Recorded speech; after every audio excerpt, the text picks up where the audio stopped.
सरदाराचे सरदार असा उल्लेख केला आणि त्यावर आता अजित पवार गट नाराज झालेला आहे.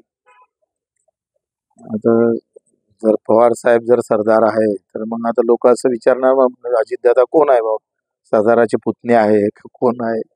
तर मला वाटतं चुकून शहाजीच्या त्यांनी ते विसरभोळा झाले असेल कदाचित.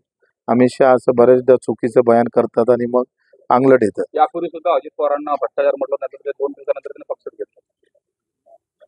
मला वाटते राजकारणामध्ये सत्ता महत्वाची वाटते प्रथम प्राधान्य ठेवलेलं आहे. भाजपमध्ये या सगळ्या 5 वर्षात एकंदरीत सत्तेला स्थान कसंही भेटो, कोणी येऊ, सत्ता महत्वाची आहे आणि अशा विचारातून ते सगळं झालेलं आहे. भ्रष्टाचाराचे आरोप करून शरद पवारांना पक्षात घेण्याचा भाजपचा डाव सुरू होतो.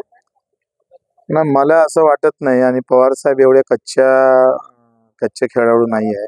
ते भाजपमध्ये जाईल, कारण ते असते तर आतापर्यंत गेले असते. फक्त अजितदादांनीच आता पवार साहेबांसोबत जाऊ नये एवढंच तेवढं राहिलं.